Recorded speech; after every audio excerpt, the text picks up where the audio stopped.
Roast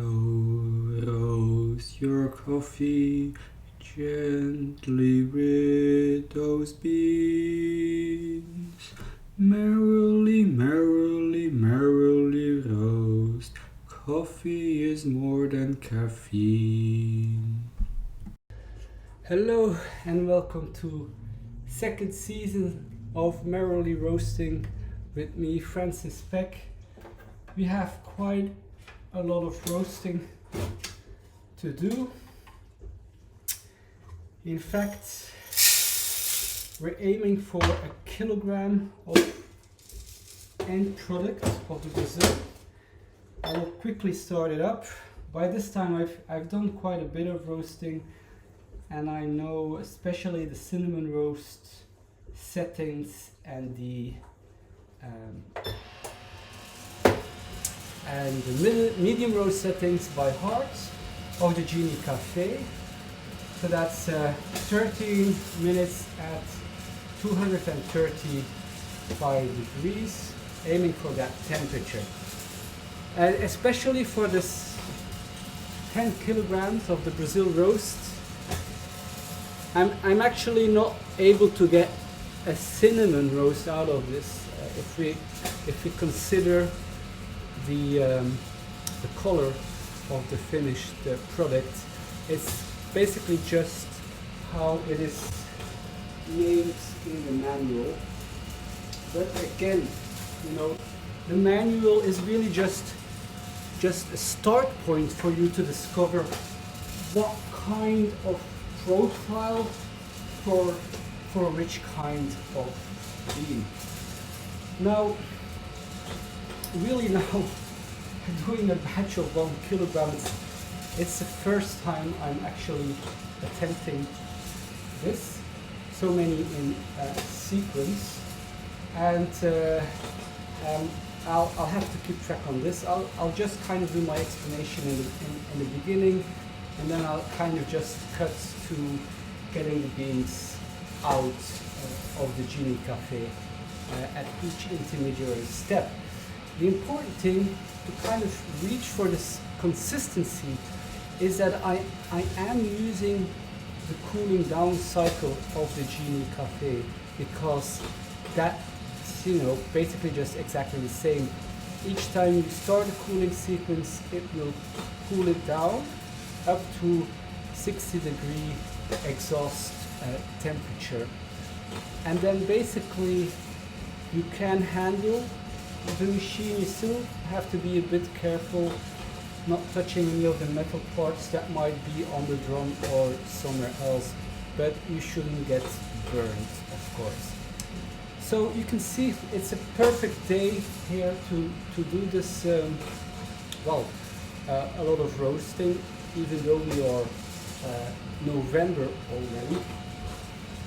My solar panels should be producing enough juice for me to fire up this baby, as they would say.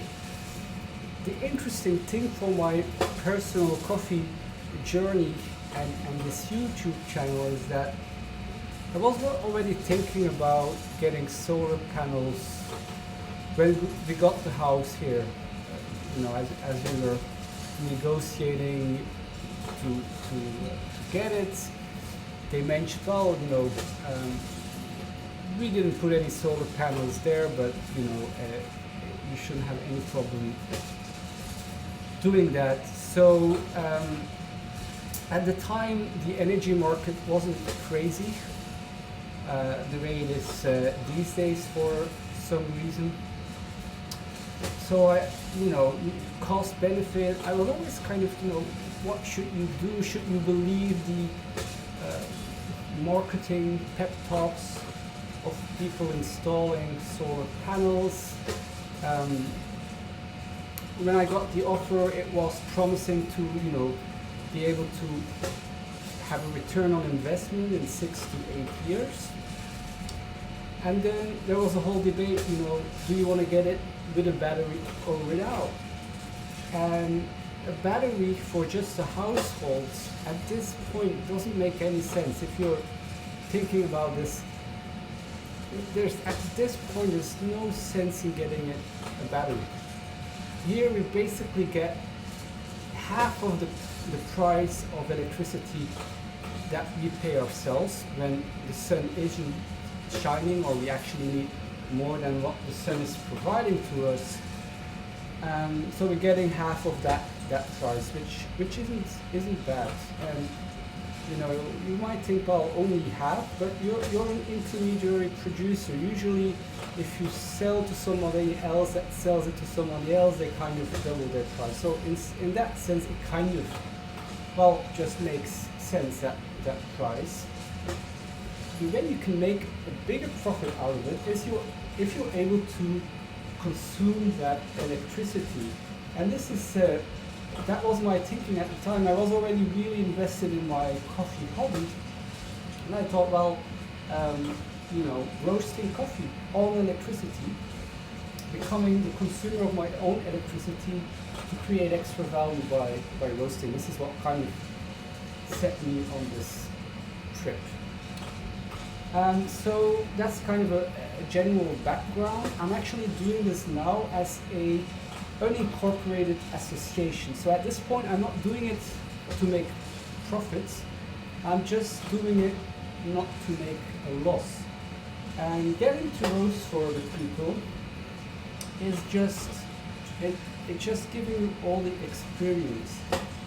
Like, for example, at this moment, I really know already how my Brazil beans are behaving.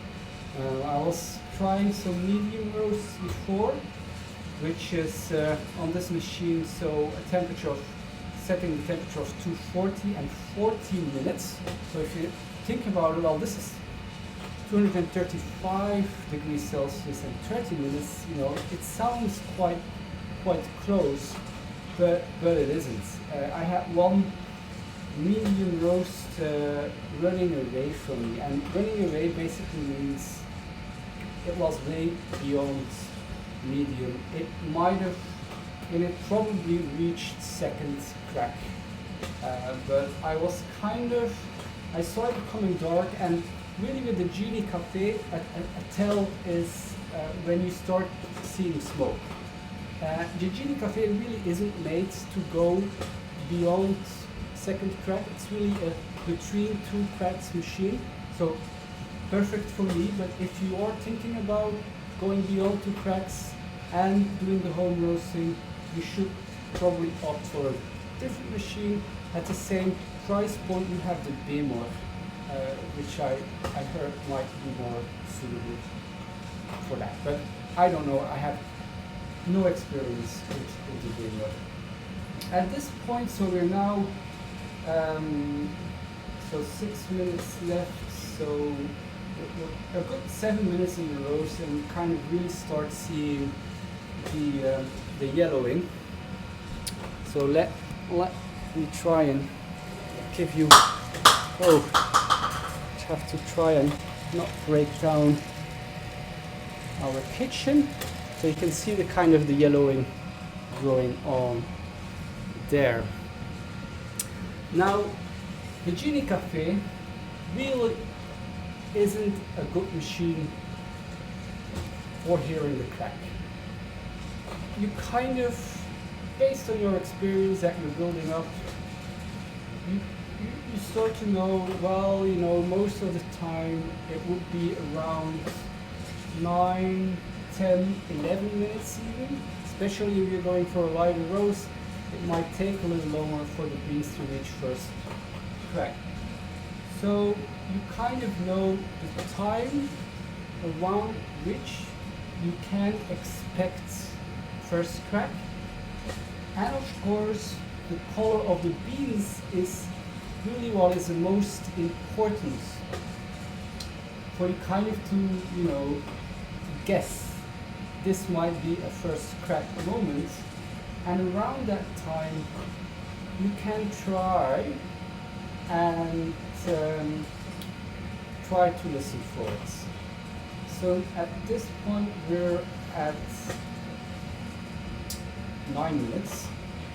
The beans are still They're getting to a light brown, so I think it's still too early for first crack. Having all this experience that I'm building up with the Genie Cafe, when I'll go back to using my popper, and it's still here, I haven't abandoned that project of further adapting the popper. Of course, well, I got a new toy, so it's really taking all of my attention. So when the color is kind of giving it away that we might really be approaching first crack, let's give it another look here.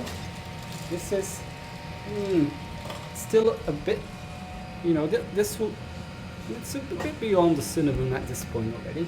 But so it's around the time, so 3 minutes left. It's a hot day.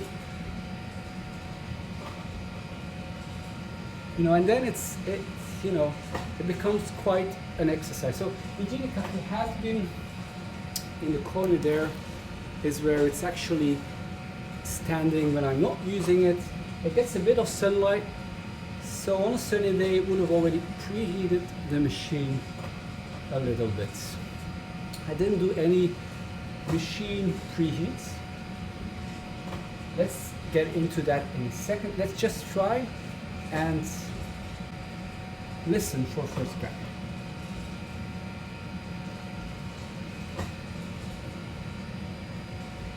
It's almost like investigating a patient, listening for vital signs. And I'm still not really getting anything. We have 2 minutes left, so we're kind of at 11.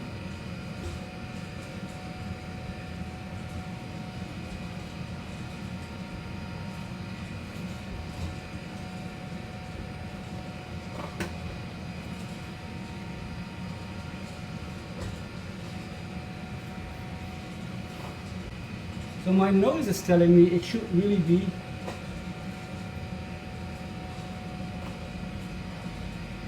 hitting first crack, but I'm not.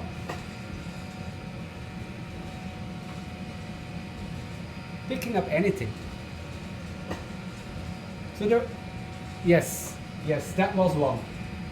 So at the point that I just hear one, like with the popper, first ones, I would think, well, outlier. With the Genie Cafe, it's like, well, and definitely if I'm looking at the color, the cracking is going on, but apparently it is just really quite isolated. So now we just have 1 minute left for the cinnamon roast, and then we'll let it go through its cooling cycle.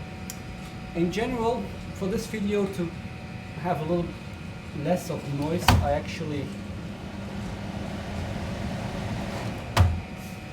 didn't use the fan to remove more of the odors. Definitely, if you're going for a darker roast, definitely with this Brazil, you need to put this on its kind of highest level.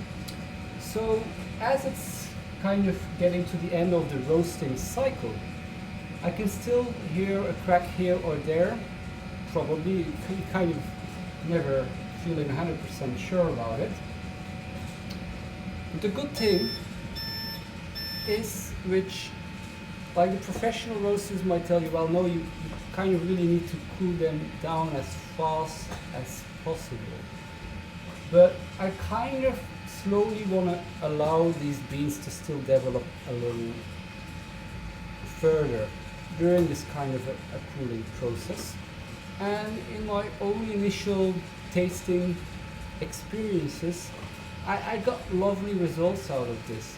My main reason for doing it this way now is that I can offer very consistent results to the people that are consuming it. It might not be the exact flavors that they are used to, but if they are also people that are exploring coffee, if they are looking for different tastes, if they want to know what kind of tasting coffee you can get out of a home roast, then this is perfect. It kind of gives people a chance to go on this journey themselves without having to invest in a home roaster. So the point that I was making earlier, I'm doing this as an early incorporated association, so I'm not doing it to make profit, but how I set it up for my friends and family is that this machine, which it costs $549, I kind of, in the website, the platform that I'm building up, that you can also follow in the other sub-series Coding Coffee, and you can actually make a similar website yourself if you're into programming or if you're thinking about maybe giving programming a chance. I would definitely recommend checking out that sub-series there. But for my own machine, I'm kind of in parallel developing a different platform, 212 coffees.pythonanywhere.com, and there I'm converting these machines for the price that I paid for them, so 549 shares for the Genie Cafe, and of course for the lovely popper that only cost me 20 euros, that's 20 shares, of which already I think a good 25% is distributed to some of my early adopters, such as my father-in-law and of course Carl from the cemetery. So then, to be able to get a roast on it, you need to have at least one share on the machine, which is basically just €1 for the first time you order a roast on a certain machine. As it's kind of cooling down, you can see that it's really still, the color is still getting a bit darker. We're now at 180 degrees. So Adriaan from the choir where I sing, who ordered this 1 kilogram of roasted coffee, which should more or less translate to a kilogram 250 of the green beans. So that's why I'm doing 5 batches actually.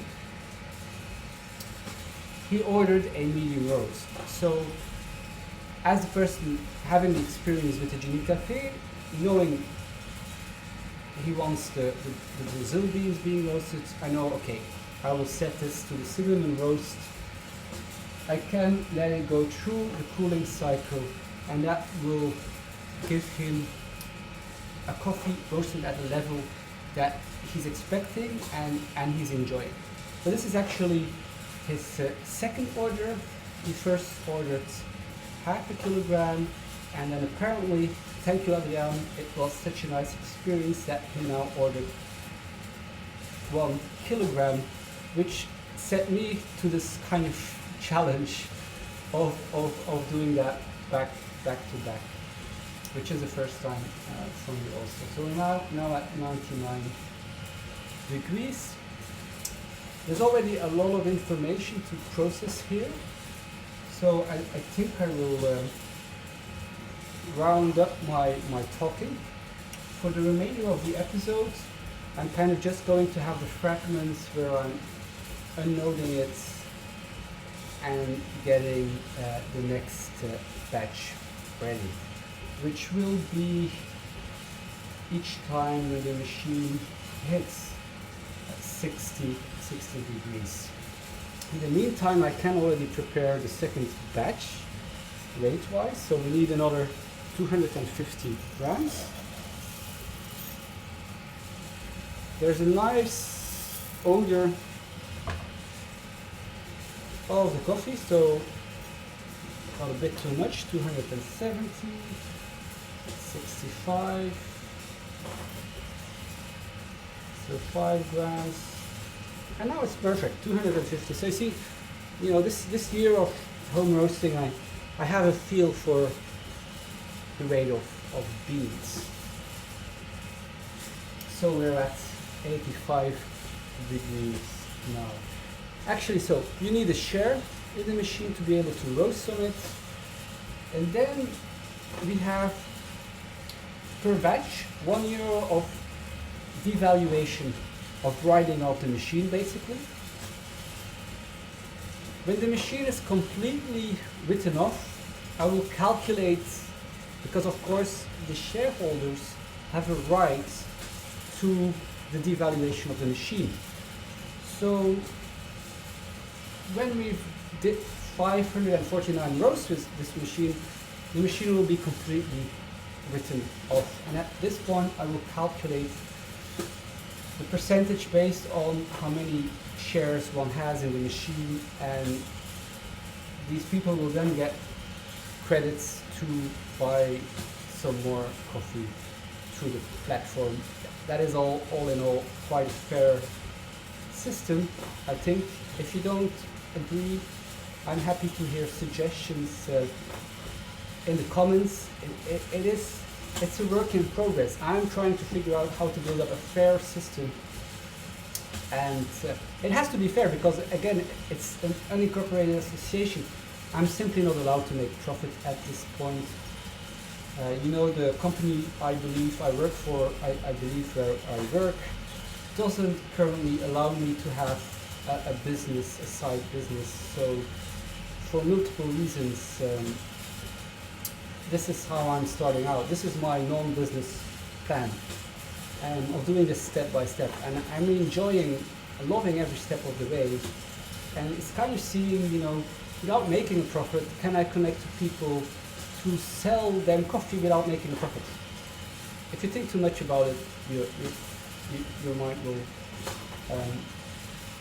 blow up, I think. No, just of course kidding. So we're here now at 68 degrees, so it should almost be done. So we have €1 of writing off the machine, and then we have €1 for my electricity costs when I'm able to use the sun. And if you're placing an order but you don't want to care about the sun, then it's €2, because again, as I said, what I get for my electricity is actually half of what I have to pay. So in that sense, it makes complete sense. So if you're doing the ecological thing and waiting for the sun to shine, you basically pay €2 per batch plus the exact price of the green beans. And this is I think a fair system. I'm not profiting on the beans. Again, I'm not a business. I'm not allowed to.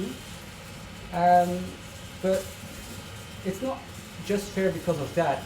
It should also be fair for the people that are growing the beans. That's also a bit of the reasoning behind it, and really getting transparency.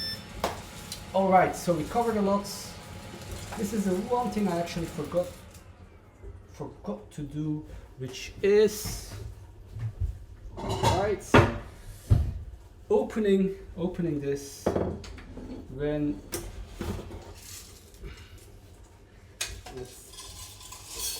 okay.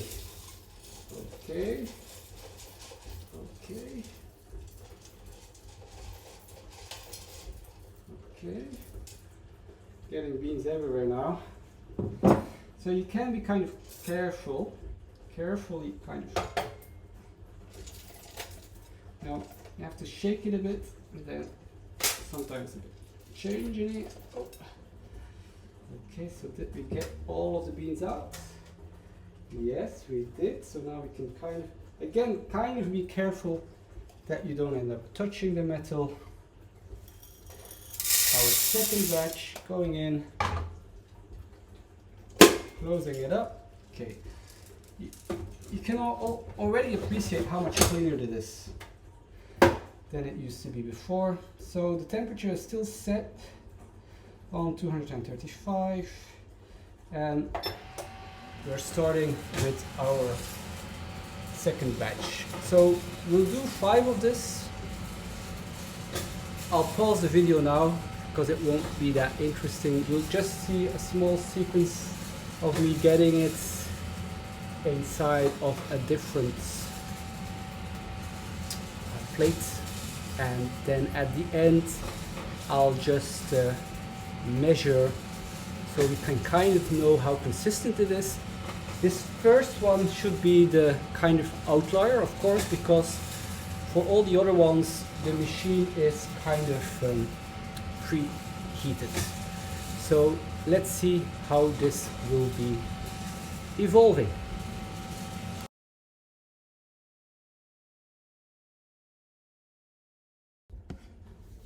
So I had to go for a quick errand.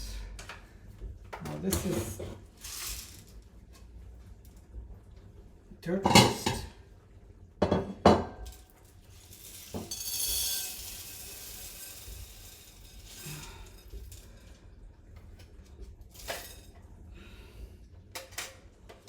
Alright.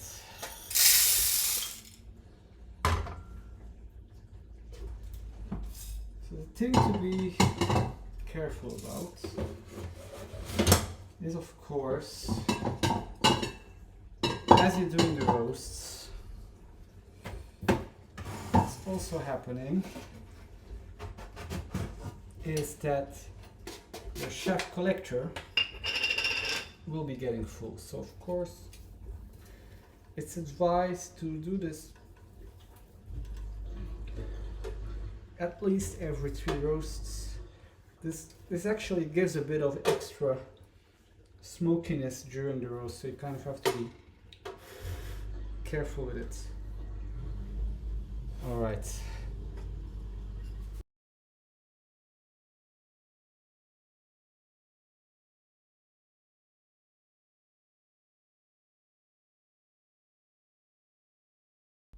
Finally, we're ready to check the consistency of our 5 batches, going from all the way on the left, the first one, to the last batch right over there.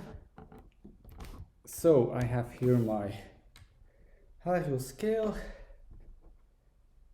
Okay, and let's of course start with the first one. This is the one where we kind of expect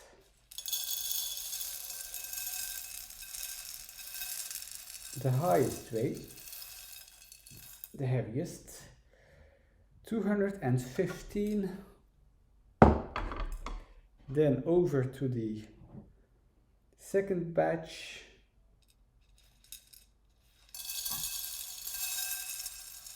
so we expect maybe just a gram less, something like that, 211. All right.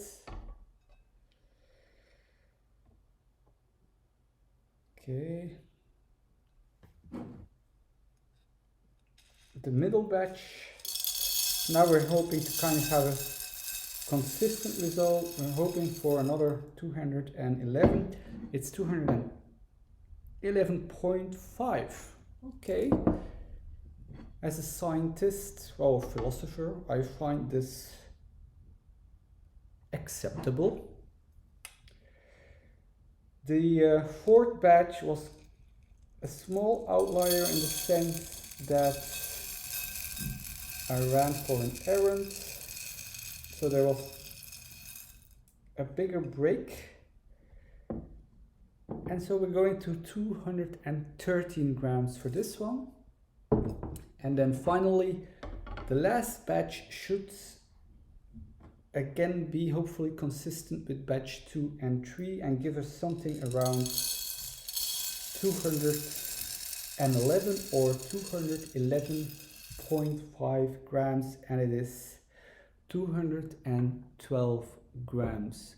So half a gram here or there. I would say that is pretty consistent. Thank you, Adriaan, for this big order that allowed me to explore the consistency of the roast, and I hope you will enjoy it. To everyone else, enjoy your coffees. See you next time.